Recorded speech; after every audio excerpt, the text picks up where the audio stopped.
What's up, y'all? Crisco here. Hope y'all are doing great. We got a very special guest today, Daylon McCoy. Me and him met at Bailey's Cigar Room in Karen Crow, and we became good friends, and I want to introduce him to y'all. He played football at UL for 5 years, and he was the whole state of Texas Defensive Player of the Year in 2005. So I'm gonna do a little interview and ask him a couple questions. So Daylon, thank you first of all very much for taking the time out of your day to do this with me. Appreciate you having me, man. Appreciate it. Okay, so can you talk a little bit about your time when you won the Defensive Player of the Year in 2005 in Texas? For sure, man. It was we actually won the state championship that year, 2005, 2006. We went 16-0. Man, we were stacked.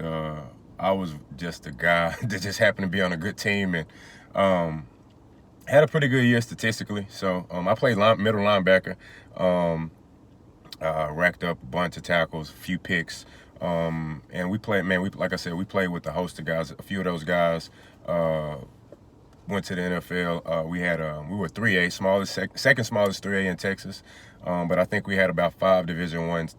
About 10 Division I guys on that team that year. So it was a very special year. It was also a significant year just because, after the first game of the playoffs, I lost my dad, and so but we continued to play on one state, and so it was like a lot of things happening. But it was a great year, man. That's awesome, man. Okay.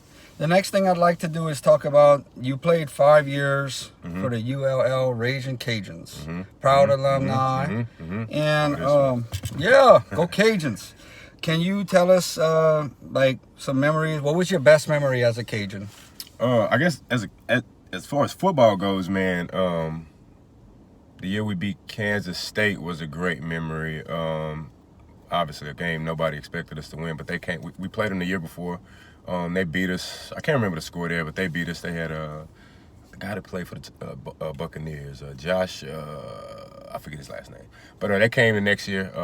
Obviously, they were slated to beat us, but we pulled that off. So that was a great memory for us. But other than that, man, just I think like any ex college guy or guy that played any ball could tell you like the biggest memories were practices and times in the locker room. So I just really enjoyed the brotherhood of being with my guys, especially in a place like Lafayette, a place I love.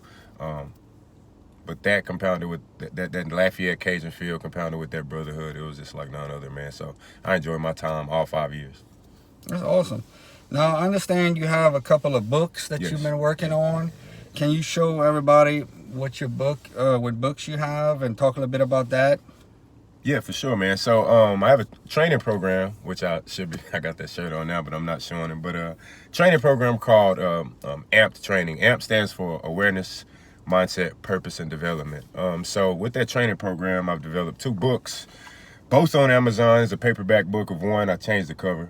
But the AMP Athlete, it's the Athlete's Mental Toolbox. It's a workbook for athletes to kind of get them through the season, whether it be off season or in season. A guide to help them kind of mentally keep that mental focus throughout the season. And then I also just released and working on getting some marketing out for the Amped Athlete, the Amped Edge. That is more of just general advice for any athlete who's at any point of their career.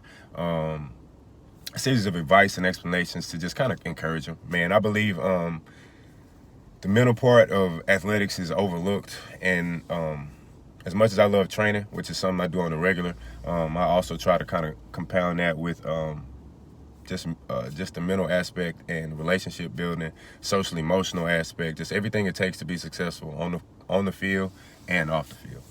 Now, those that want to check out your book, how can they order your book and get in touch and all that stuff? Yeah, man, just go to Amazon. You can type in my name. It'll come up. Both books will come up.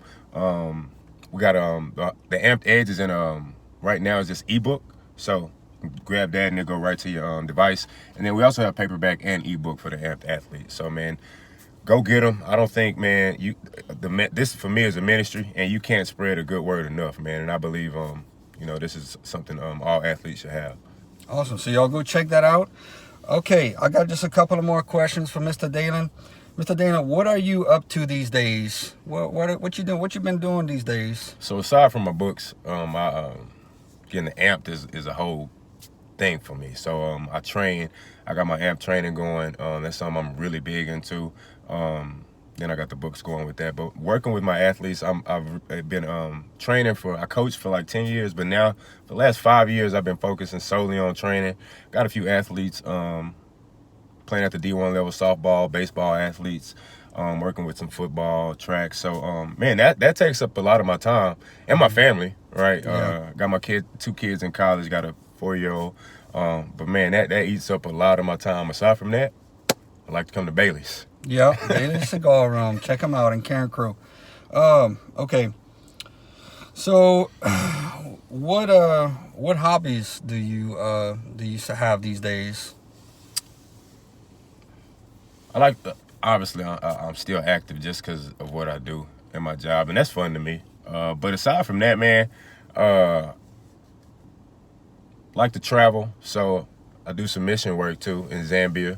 I go to Zambia at a country in Africa, in the southern region of Africa. Go there once a year on a mission trip. So that's like it's a mission, but it's a hobby. While I'm here, man, again, Bailey's. But I started painting recently, man. So that's been cool, real therapeutic. I don't play the guitar, but I started learning, so that's been fun. Love to read, and obviously, man, I love sports. So I'm watching.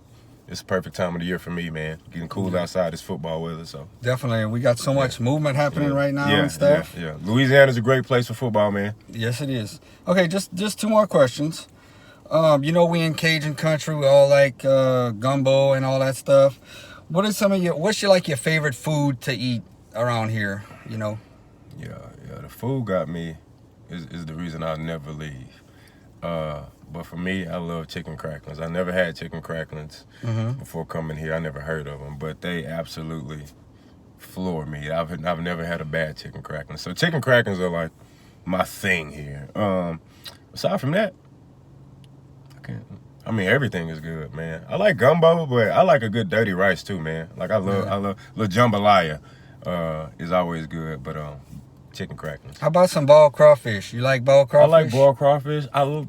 I gotta be in the mood, but I love shrimp, man. Any boiled shrimp, specifically here, man. Specifically here. But I like me some crawfish. Us too. Hey, Briz, bro. Crawfish capital of the world, man. Okay, so one last question. I always ask this to everybody I interview. So here's your chance. We have people from all over the world that are gonna see this video right here. Sure. What is a message? If you could share a message to the whole world, what would you say? My message to the world. I tried to think of something real quick earlier when you told me this. My message to the world is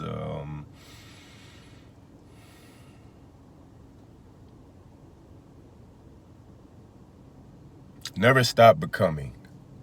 I think never stop becoming, man. I would say from I work with, as a mentor, I work with like obviously teenage kids, but I also work with kids like just a little bit younger than me, and I always tell them, man,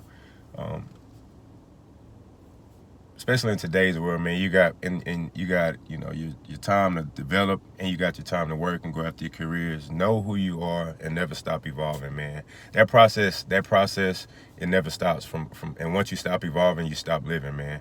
And that goes in regards to dreams. You got a dream, chase it. You might have to put it to the side, but continue to evolve and work towards that dream. And never stop growing. So I think we can all do that, and because we all have some deficits, in some ways. But we all got places we want to be, man. And I don't think anyone should strive and settle for anything short of what they want to be or where they want to go.